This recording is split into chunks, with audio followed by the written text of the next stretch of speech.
முக்கியமான ஆளுமைகளாக மாற்றுவதற்கு வேலை செய்து கொண்டே இருந்தார்.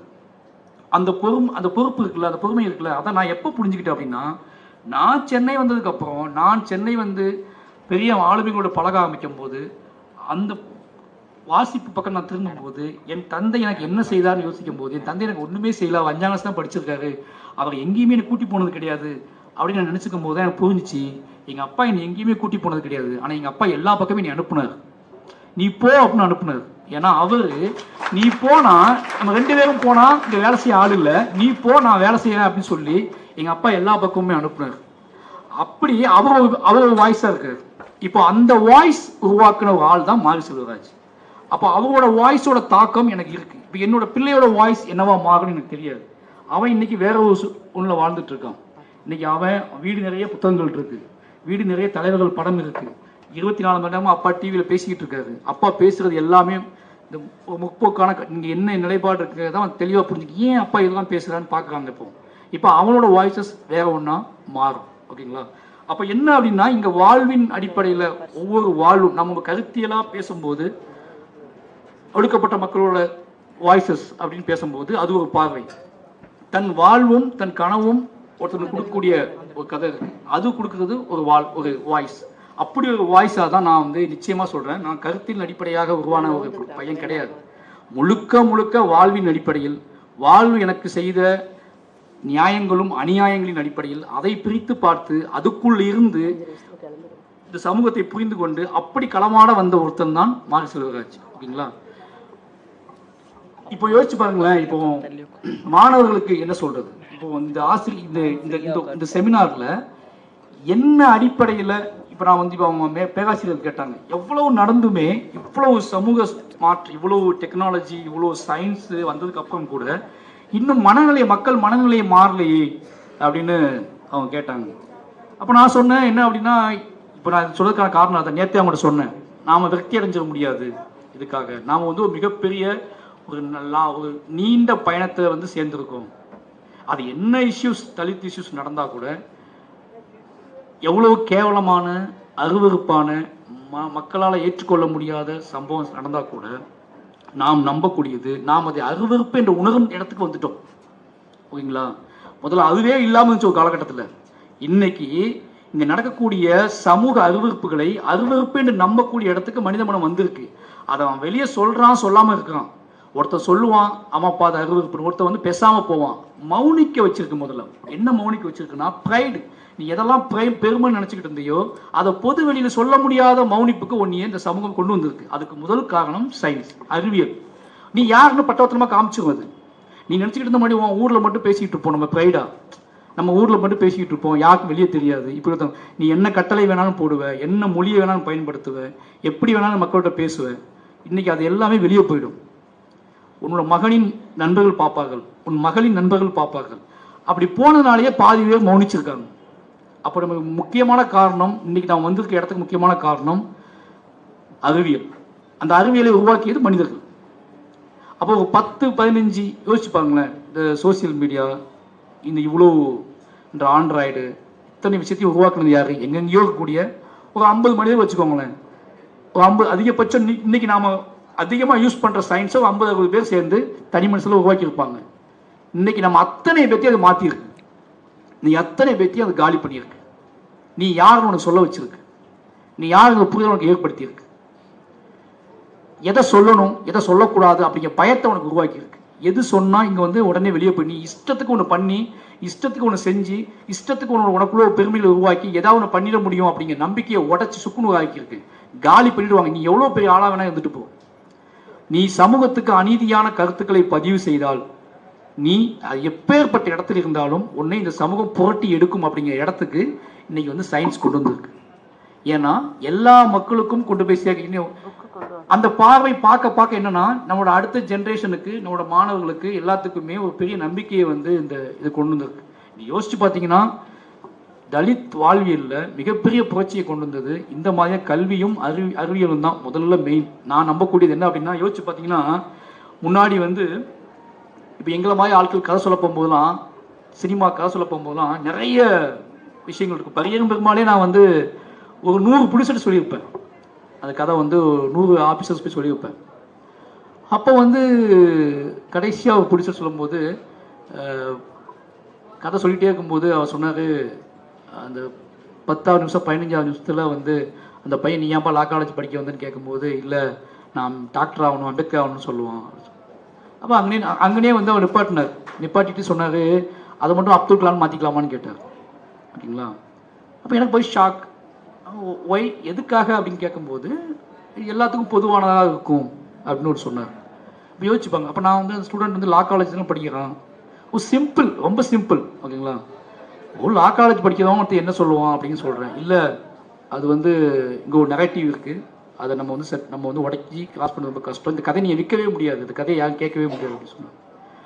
எனக்கு என்ன அப்படின்னா, நீங்கள் ஒரு 10 நிமிஷத்துலேயே உங்கள் கதையை அடைத்து நிறுத்தக்கூடிய மனிதர்கள் இருந்தக்கூடிய காலகட்டம் அது.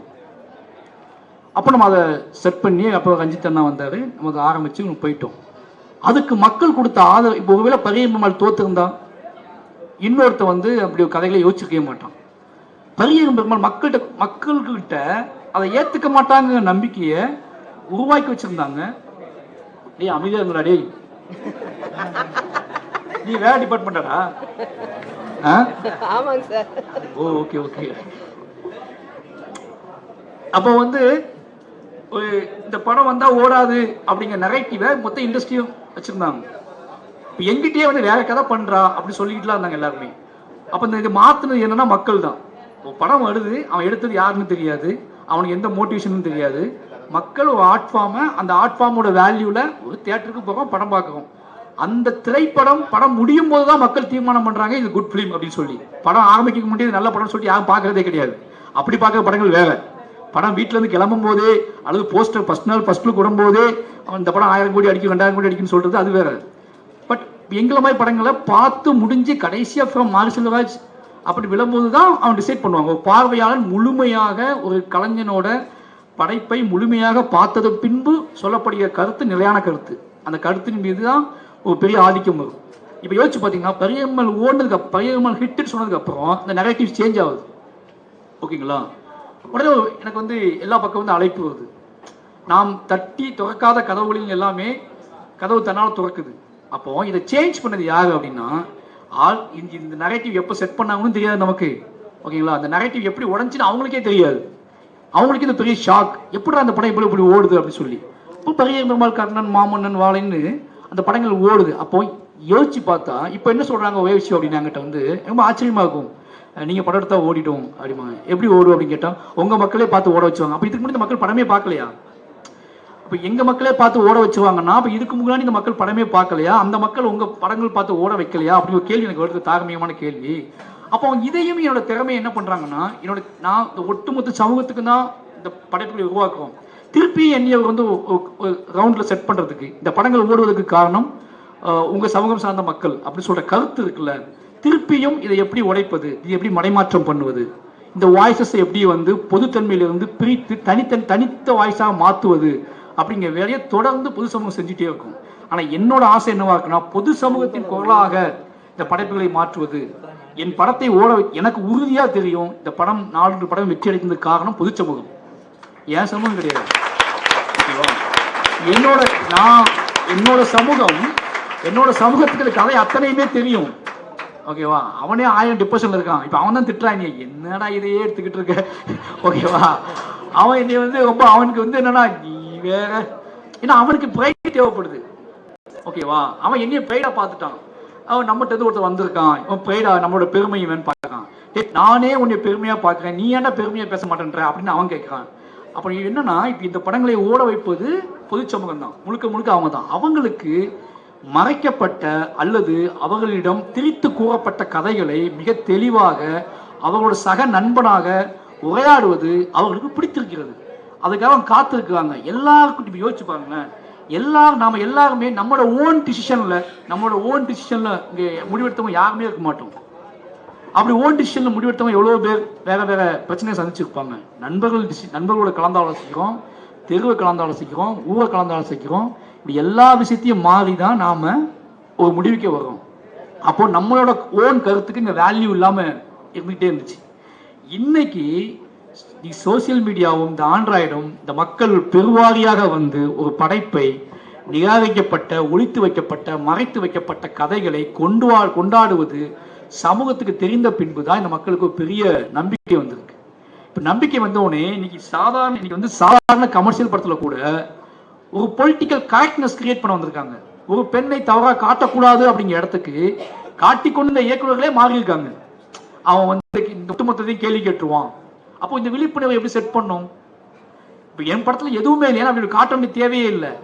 என் படத்தில் நடந்த பெரிய அதிசயமா நான் நினைக்கிறது, மாற்றா நான் நினைக்கிறது என்னன்னா, நான் சொன்ன வந்த கதை கிடையாது, அந்த கதையை சொல்வதற்காக நான் செட் பண்ண நரேட்டிவ் இருக்குல்ல, அந்த நரேட்டிவில் என்னை அறியாமலே நடந்த, என் வாழ்வின் அடிப்படையில் நடந்த ஒரு பொலிட்டிக்கல் கரெக்ட்னஸ்.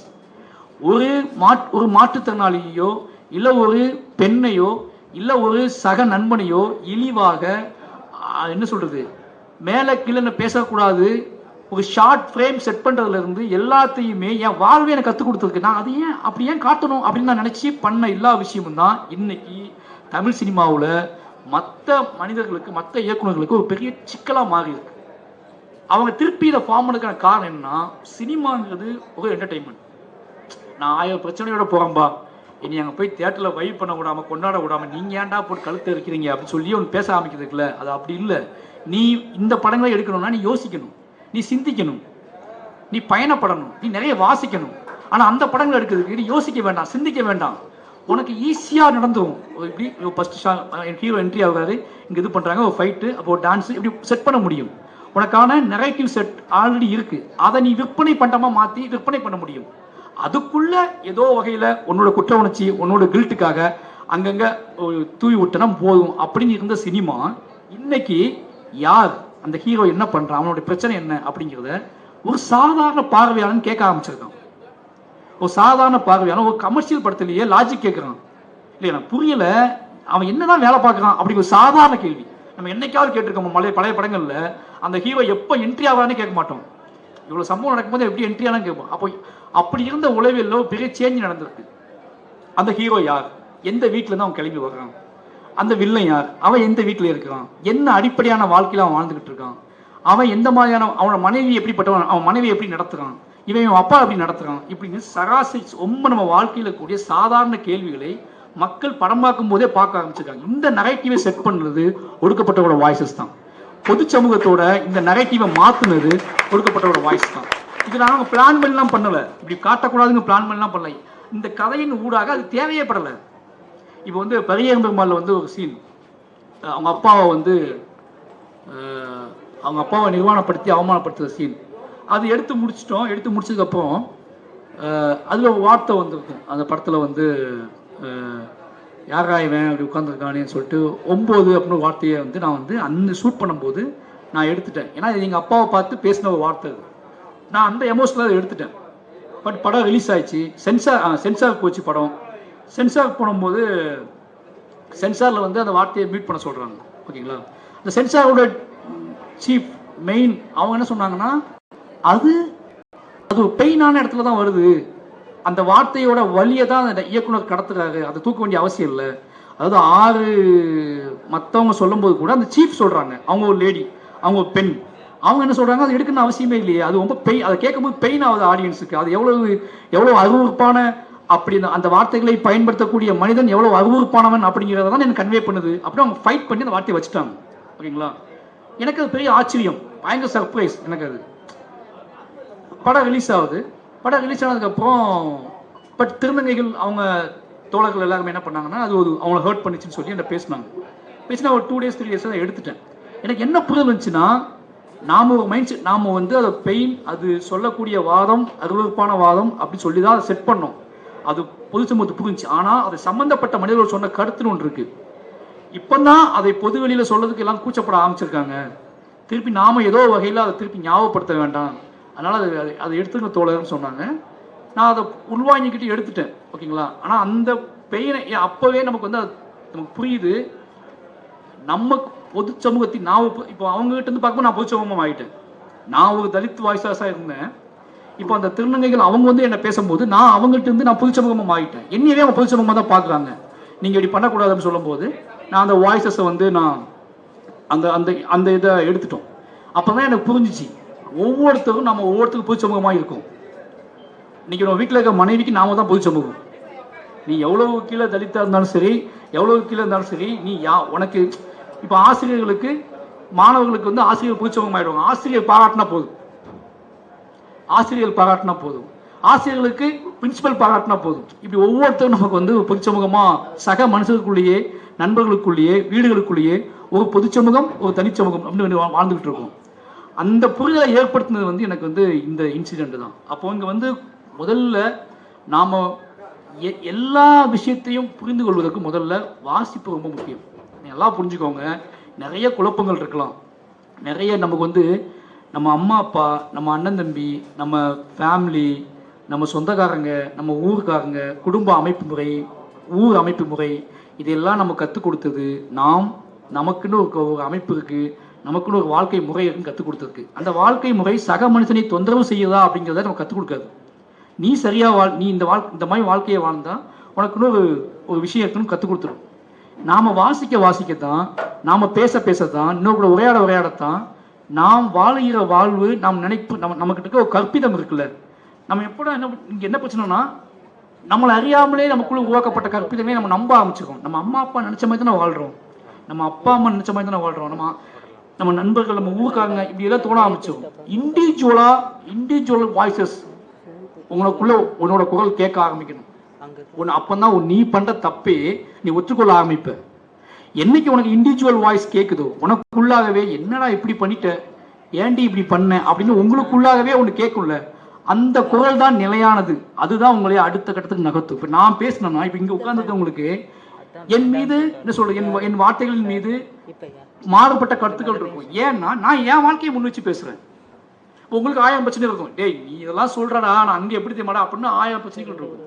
பட் உங்களுக்குள்ளாவே கேட்கக்கூடிய குரல், அந்த குரல் எப்போ கேட்கும், அந்த குரல் எப்படி நம்புவது, அந்த குரலை நம்புவதற்கு தான் சொல்றேன். நீங்களும் ஒரு மிகப்பெரிய ஒரு வாசிப்பையும் கல்வியும் அறிவியல் ரொம்ப முக்கியம். நீங்க வாசிக்க ஒரு விஷயத்தை கேள்விப்பட்ட உடனே நம்ம என்ன பண்றோம் அப்படின்னா அதுக்கு ரியாக்ட் பண்ணிட்டுறோம். நம்ம ரியாக்ட் பண்ணும்போது நமக்கு எடுத்துக்கிற விஷயம் ரெண்டு தான். அந்த இன்சிடென்ட்ல பாதிக்கப்பட்டவன் யாரு, பாதிப்பை உருவாக்கணும் யாரு, அவன் எவ்வளோ பெரிய ஆளு, இவன் எவ்வளோ பெரிய ஆளு, இந்த வெளிப்படையான அகம் சார்ந்து இல்லாம ரொம்ப தோற்றமா சார்ந்து நம்ம ஒரு முடிவுகள் எடுத்துக்கிறோம். அந்த முடிவுகள் தான் நம்மளை வந்து நம்மளோட ரியாக்ஷனை கிரியேட் பண்ணுது. நாம காத்திருக்கிறதே இல்லை. இப்படி ஒரு சம்பவம் கேள்விப்படுறோம், இப்போ பேப்பர் நியூஸ் கேள்விப்படுறோம், அதை உண்மையா தெரிஞ்சுக்கிற வரைக்கும் நம்ம வெயிட் பண்றது இல்லை, நம்ம டக்குன்னு ரியாக்ட் பண்ணிடுறோம்.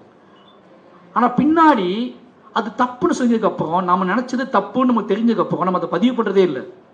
நான் இப்படி ஒரு கருத்தை எடுத்தேன், ஆனா இது தப்பு, நான் அன்னைக்கு இப்படி யோசிச்சேன், இன்னைக்கு யோசிக்கும் போது நான் எவ்வளவு தப்பான முடிவு எடுத்திருக்கேன் அப்படிங்கிறத என்னையாவது புரிஞ்சுக்க முடியுது அப்படிங்கிற தகவலை இன்னைக்கு என்ன நம்ம யாருமே பதிவு பண்றது இல்லை. ஓகே ஆமாடா அப்படி போயிடுறோம். நாம அவசரமா பண்ண பதிவை திருத்திக்கணும் ஆசைப்படுறதே இல்லை. அப்போ ரொம்ப முக்கியமா நம்ம செய்ய வேண்டிய விஷயம் என்ன அப்படின்னா வாசிக்கிறோம். தயவு செஞ்சு புரிஞ்சுக்கோங்க. உங்களுக்கு சாதாரணமா தோணலாம், நீங்க எத்தனை மணி நேரம் ஃபோன் நோண்டுறீங்கன்னு எனக்கு தெரியாது, எவ்வளவு நேரம் டிவி பார்க்குறீங்கன்னு எனக்கு தெரியாது. நீங்கள் புத்தக வாசிப்பு அப்படிங்கிறது, வாசிக்கிறது சமூகத்தை தெரிந்து கொள்கிற முக்கியமான அங்கம். நீங்கள் சேலத்தில் இருக்கீங்க, உங்களுக்கு திருநெல்வேலி வாழ்வு நான் படம் முடிச்சு காட்டினா தான் தெரியும், என் படத்தை பற்றி தான் தெரியும்.